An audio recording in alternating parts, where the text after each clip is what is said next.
Bueno, en primer lugar, agradezco a la brigada, como siempre, que me invite a estas ferias de libro, tianguis de libros que organizan, que son una tarea magnífica, que afortunadamente va viento en popa. Sigue habiendo muchas ferias de libro organizadas por la brigada y muchos tianguis por todas partes de la ciudad y hasta en otras ciudades. Y es una labor muy importante frente a la situación de crisis de todo tipo, crisis política, crisis moral, crisis anímica, todo lo que se le ocurra poner con crisis, así estamos. La única solución, la única cosa de la que nos podemos agarrar es de la cultura, y más específicamente, o dentro de la cultura, de la lectura. Hay algo para lo cual hace falta la literatura.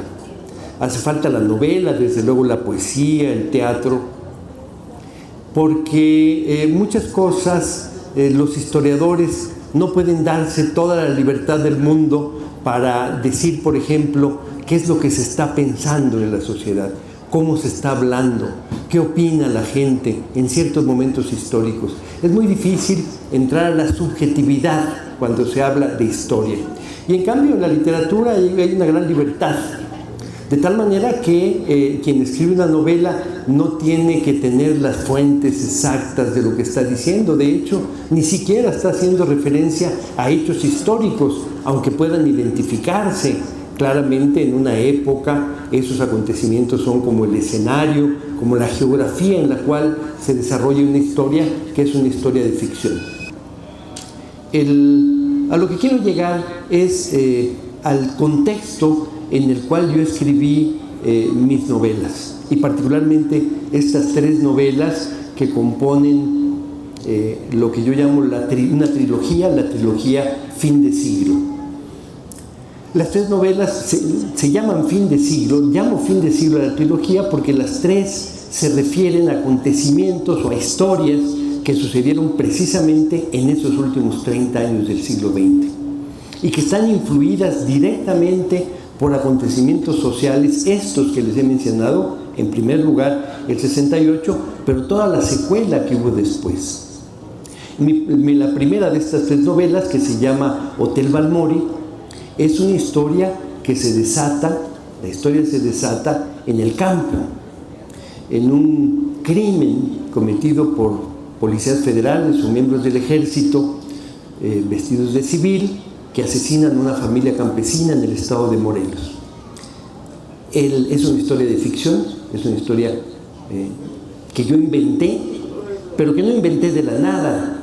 Es una historia, y esta es, digamos, una característica de la novela realista, que si bien eso no sucedió, eso perfectamente pudo haber sucedido. La atmósfera política, social, las formas de la política de ese momento lo permitían.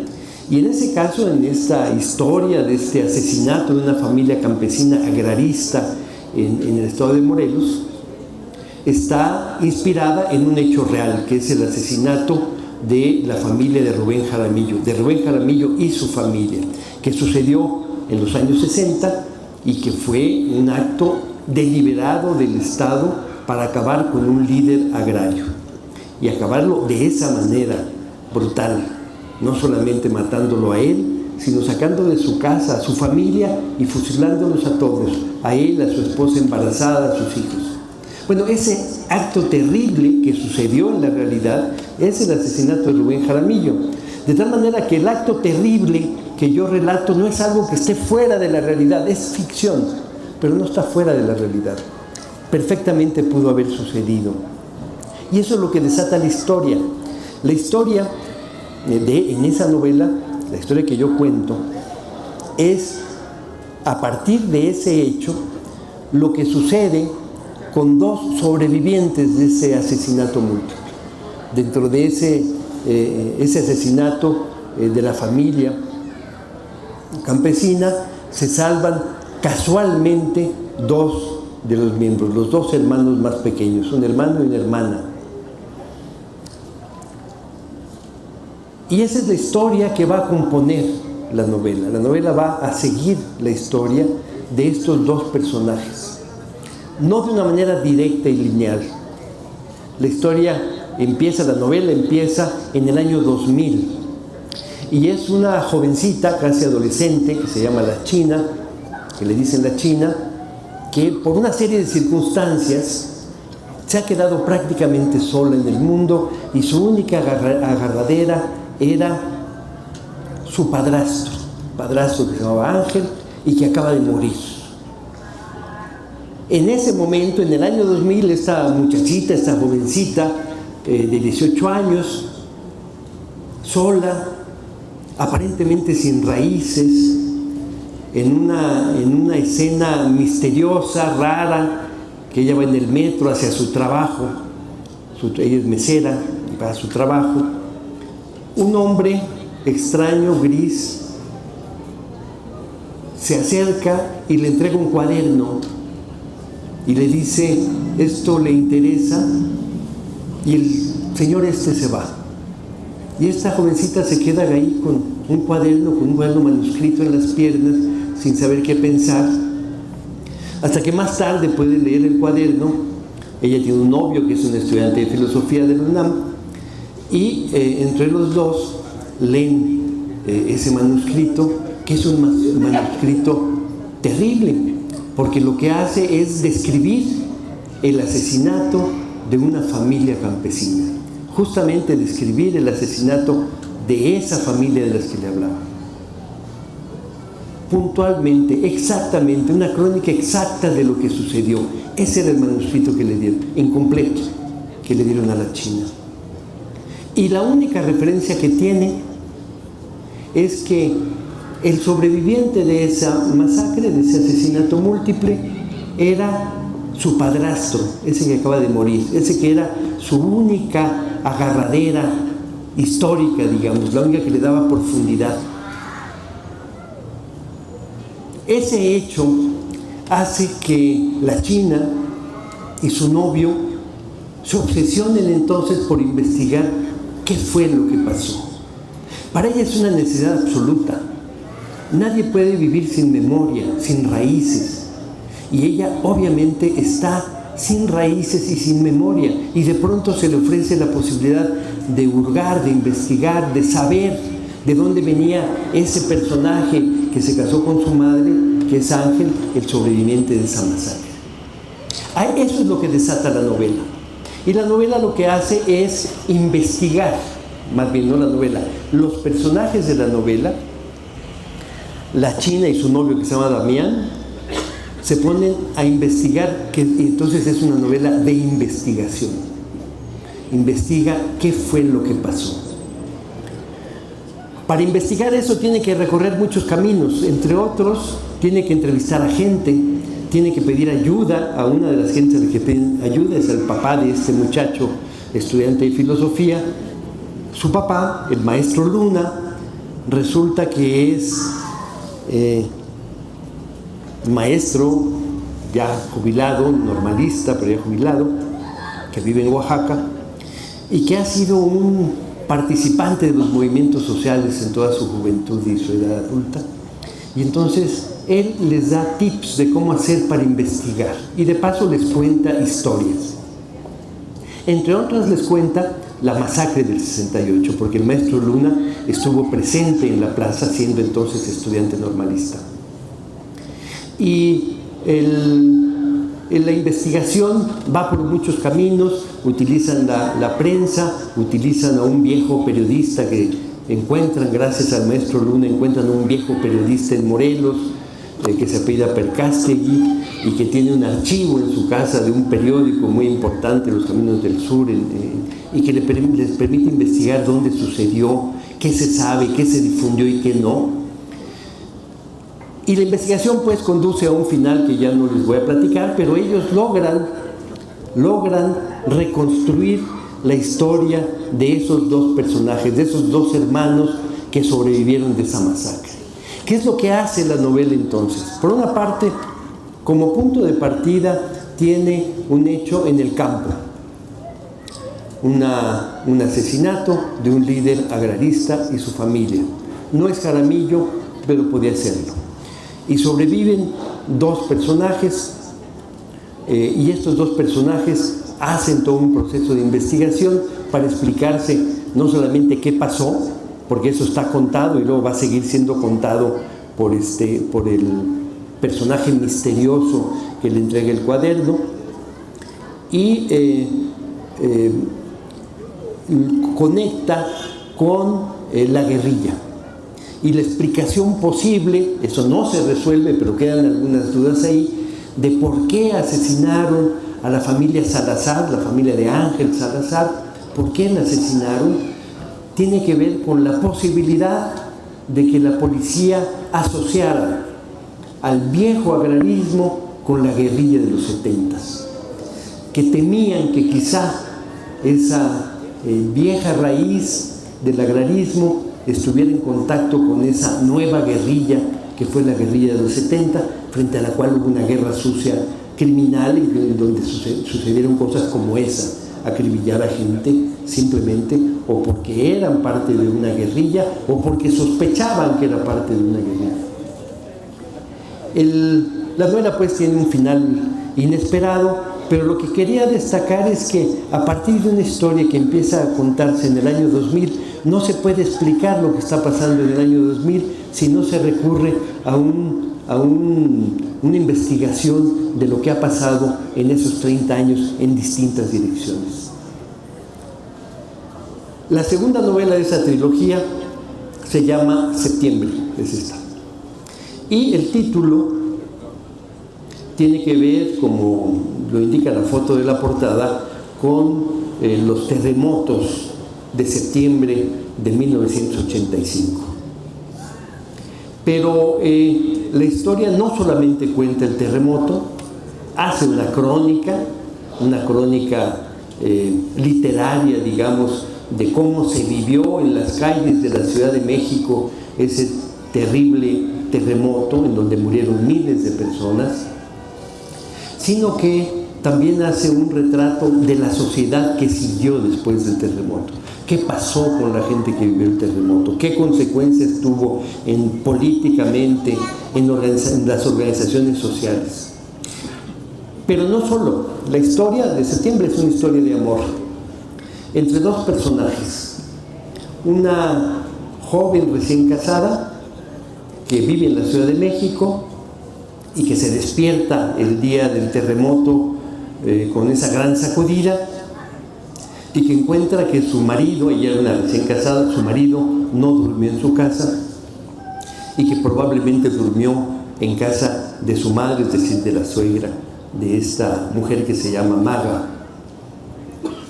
Y resulta que fue el terremoto, y entonces empieza a buscar al marido y encuentra que la casa de la suegra, en la colonia Roma, es el edificio de departamentos, está derruido, está totalmente destruido. Y hay el gran temor, por lo tanto, la hipótesis terrible que ella tiene que hacerse de que probablemente su marido estaba en la casa de su madre, que su madre era una mujer que estaba enferma y que por alguna razón se quedó ahí y que seguramente, si eso es así, está muerto. Eso permite irnos con las brigadas de rescate y buscar debajo de ese edificio, descombrando el edificio como se hizo en muchos, con la participación de muchísima gente solidaria, y van encontrando algunos habitantes de ese edificio, algunos vivos afortunadamente, y cada vez que encuentran a una persona viva hay una gran explosión de felicidad, pero la mayoría de las veces encuentran a las personas muertas. Son días de hundimiento anímico, aunque con esos momentos de repente de gran alegría cuando le arrancan a la muerte a un ser. Y encuentran a la suegra, pero no encuentran al marido. Ni lo encuentran ahí ni en ningún otro lado, desapareció. Probablemente está muerto. Hubo muchos cuerpos que obviamente en ese desastre no se encontraron y que se dieron por muertos, e incluso legalmente se dieron por muertos. Cuando las familias después de un tiempo, por alguna razón burocrática, necesitaban un acta de defunción, se hicieron las actas de defunción con uno o dos testimonios era suficiente. Se asume que por lo tanto Maga perdió a su marido y que probablemente su marido está muerto. Y la relación de amor que voy a contar es entre esta mujer joven y un muchacho joven que acaba de llegar de la provincia de Michoacán, se llama José Minera, y este muchacho carga también con un desaparecido, al igual que Maga. Solamente que el desaparecido es su padre. Su padre fue un guerrillero que estuvo en la cárcel, que salió de la cárcel cuando hubo la amnistía en 1978 y que después de vivir con su familia un año o dos en Michoacán, desaparece. Y se asume, igual que en muchos casos entonces, que es un desaparecido político, que la policía política lo agarró y lo desapareció, no lo presentó ante ningún ministerio público ni ante ningún juez. Es uno de los tantos desaparecidos políticos. La historia entre estos dos personajes entonces tiene algo en común. Ella carga con un desaparecido por las razones naturales, digamos, del terremoto, a quien nunca vio muerto, nunca vio su cadáver, y eso es importantísimo para la gente, el poder decirle adiós, el poder cerrar un ciclo, el poder hacer las ceremonias religiosas si tienen alguna religión, y el saber, suponer que está muerto, pero no estar seguro de que está muerto porque nunca lo vio, y porque hay algunos indicios que siempre aparecen de que alguien lo vio por algún lugar y hay una búsqueda siempre infructuosa. Y el hijo de este guerrillero desaparecido, que también nunca se sabe si está realmente muerto, se supone que está muerto, pero hay la búsqueda que hicieron, como esa búsqueda que encabezó Rosario Ibarra, y con una organización que después creció y que lograron encontrar a muchísimos desaparecidos, pero la mayoría realmente habían sido tomados por la policía y asesinados. Se supone que el papá de este muchacho está muerto. Y es la historia de amor entre estos dos personajes, que al final hay dos investigaciones. ¿Qué pasó con el papá? Y eso nos mete a la guerra sucia de los años 70. ¿Qué pasó probablemente con el marido de Maga? Y eso nos mete a las consecuencias del terremoto y el seguimiento y las consecuencias que tuvo no solamente personalmente, familiarmente, sino también en la sociedad y en la política. Esa es la segunda novela de esta trilogía, que se llama Septiembre. Cuando escribí Hotel Balmori, yo no pensaba que iba a ser una trilogía, yo nomás escribí una novela y ya.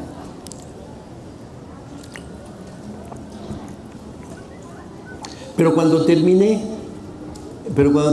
la Septiembre, sabía que iba a ser una trilogía porque me faltaba algo de lo que yo quería contar. No digo que se cuente todo lo que pasó en el último tercio del siglo XX, sino de lo que a mí me importaba contar, faltaba algo muy importante. Estaba ahí el movimiento campesino, agrarista, en ese momento del cambio del país, de un país rural a un país urbano. Estaba ahí la guerra sucia, estaba ahí el gran desarrollo urbano expresado por el terremoto y las organizaciones populares por vivienda que de ahí nacieron, Asamblea de Barrios, entre otras organizaciones que tuvieron consecuencias políticas. Pero había algo que en mi vida personal y en la vida de muchos compañeros muy cercanos había sido muy importante, no solamente el movimiento estudiantil del 68, que está de alguna manera presente en Hotel Balmori, sino la guerrilla que está presente en Hotel Balmori y también en Septiembre, el movimiento urbano popular que está presente como escenario, por lo menos como telón de fondo en Septiembre, y había algo que me faltaba, que era evidente para mí, para mi vida, para lo que yo he vivido y la gente cercana a mí había vivido, que era el movimiento obrero. El movimiento obrero de los 70s fue un movimiento de gran importancia. No había habido un auge, una primavera sindical como esa que hubo entre 1971 y 1976. Y eso no aparecía en estas historias que yo quería contar. Y entonces escribí la tercera, por eso ya sabía que era una trilogía, se necesitaba esa tercera novela, y escribí Hallowstock. Hallowstock, como la mayoría de ustedes saben seguramente, es una zona en el norte de la ciudad, industrial, llena de fábricas. Y en los años 70, en este gran auge obrero sindical, Hallowstock, como todo el norte de la ciudad, y no solo, estaba lleno de huelgas. Aparecían huelgas todos los días. Había un verdadero auge del movimiento obrero, impulsado por muchas razones, por muchas condiciones que no tiene mucho caso explicar ahora, encabezados o de alguna manera articulados por un gran movimiento, que es el movimiento de los electricistas, que surge en 1971 y se desarrolla y es finalmente derrotado en 1976. Pero ellos fueron los articuladores de eso que se llamó la insurgencia obrera o la insurgencia sindical, otro gran movimiento que era todavía un eco del movimiento ferrocarrilero del 59.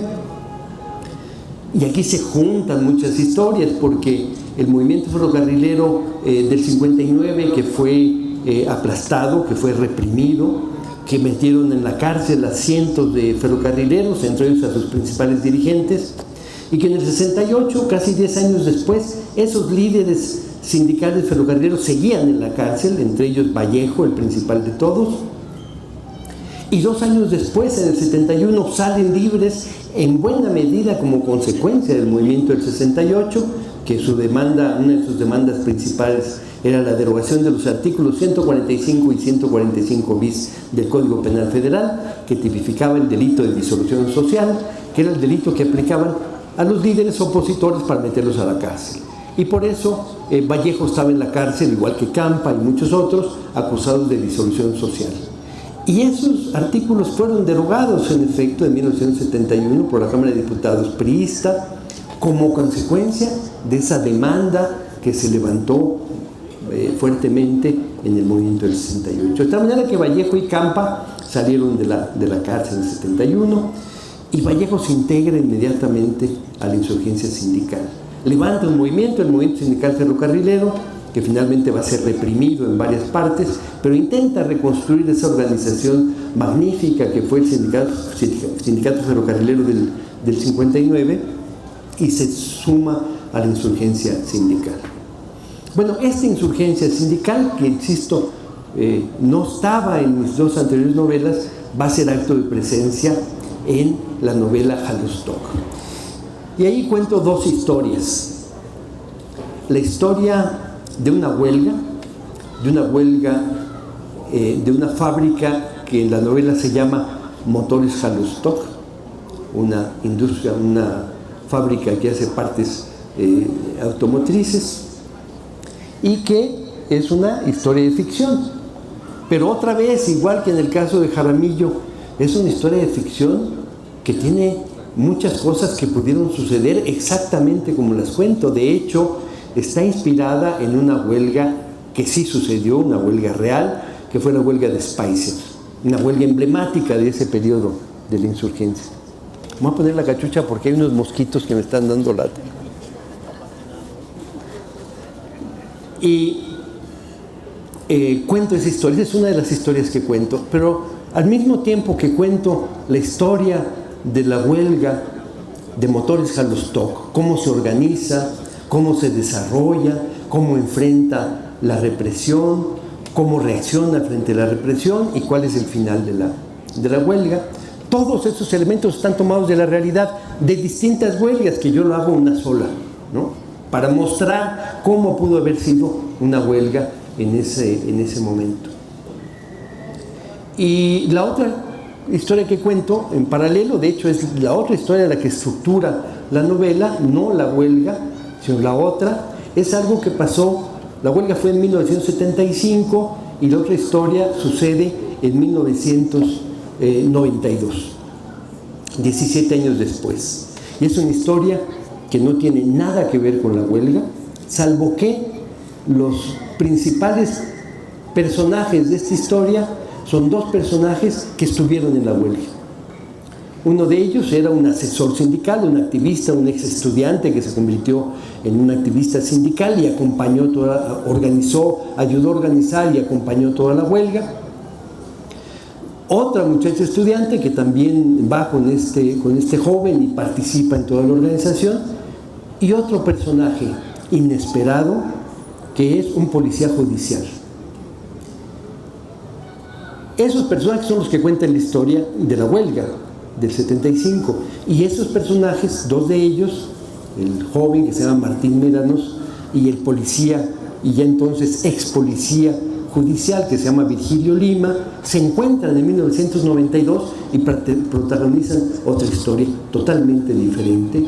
No tiene nada que ver con la organización de una huelga o de un sindicato, sino con una trama policíaca en la cual un grupo criminal persigue por razones que desconoce al principio a Martín Médanos, lo amenaza, lo sigue, etc. Y entonces él tiene que pedir ayuda a alguien y no se le ocurre a quién pedirle ayuda. Lo primero que piensa es a un abogado, pero lo piensa mejor y dice, bueno, ¿y un abogado qué puede hacer por mí si a mí me está persiguiendo una organización criminal? Y se acuerda de que se había encontrado a este viejo enemigo alguna vez y le había contado que había dejado la policía judicial y que ahora tenía una organización que se dedicaba a la seguridad privada. Y se le ocurre hablarle a Virgilio Lima, quien, para sorpresa de él, está muy dispuesto a ayudarle. Entonces, estos dos viejos enemigos, el policía judicial, ahora ya no policía judicial, que era enemigo de la huelga, que estaba encargado de vigilarla y de pasar la información a los poderosos, etc., ahora no está en esa posición y está dispuesto a participar en esta nueva historia, aventura de su viejo enemigo. Y ahí hay una historia que se cuenta, que creo que ya no me va a dar tiempo de contarles un poco, nada más les diría que empieza de manera inesperada. Un día en un bar, Martín Médanos, un hombre de 40 y tantos años, que fue activista sindical, militante de la izquierda, y que ya entonces está un poco desencantado, entonces va a los bares. Ahí está en ese bar porque lo dejó plantado, está solo porque lo dejó plantado su novia, y en eso aparece una mujer, una gringa, alta, guapa, atractiva, que hace una serie de señas muy raras y el mesero no le entiende. Entonces él se ofrece de traductor y resulta que esta mujer, se llama Miriam, buscaba a un músico que supuestamente tocaba en ese bar, que era un saxofonista de jazz negro. Lo único que saben de él es que ella lo está buscando, que es un saxofonista que es muy bueno, que toca jazz y que mide como 1,90 de estatura. Y esta mujer lo busca y está muy angustiada porque no lo encuentra. Bueno, se la liga, acaban en un hotel y ahí se desata una historia que es absolutamente demencial. Empieza una persecución sobre él que no sabe ni de dónde viene, y la historia lo quiere desentrañar. ¿Qué es lo que pasó? ¿Por qué lo persigue? ¿Quién lo persigue? ¿Quién era Miriam? Porque Miriam también desaparece. Está metido de pronto en un pantano que no sabe ni cómo él fue a meterse ahí. Y también inesperadamente Virgilio Lima, el ex policía, le echa una mano, una muy buena mano, para desentrañar qué es lo que ve detrás de eso, que por supuesto aparece ahí la corrupción del Estado y otra serie de historias muy comunes que suceden en la realidad de nuestro país. Bueno, esta es la trilogía.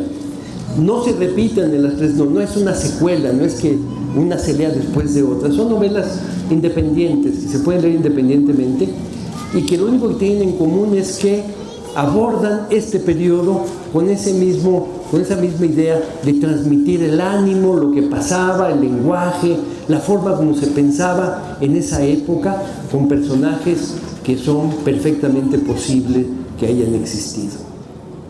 Bueno, muchas gracias. Ojalá lean alguno y les interese. Gracias. Bueno, si alguien tiene algún comentario o alguna pregunta, por supuesto. ¿Alguien quiere hacer alguna pregunta? No, pues más bien yo quiero darle las gracias. ¿Te vas al micrófono, no?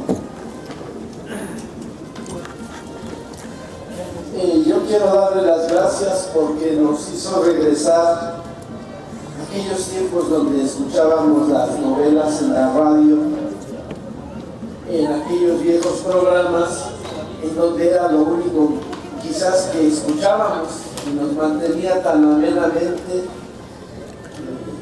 Yo quería ir al baño y no podía porque no me dejaba usted. Pero quiero felicitarlo por otra situación. Realmente es una realidad, aunque sus personajes en algunos casos son metafóricamente importantes, pero no dejan de llevarnos por un camino real de lo que ahora vemos que sí ha sucedido. Lo felicito. Gracias. Porque la cultura no siempre se puede encontrar a la mano y con una calidad como la que usted tiene. Gracias. Pasa, perdón.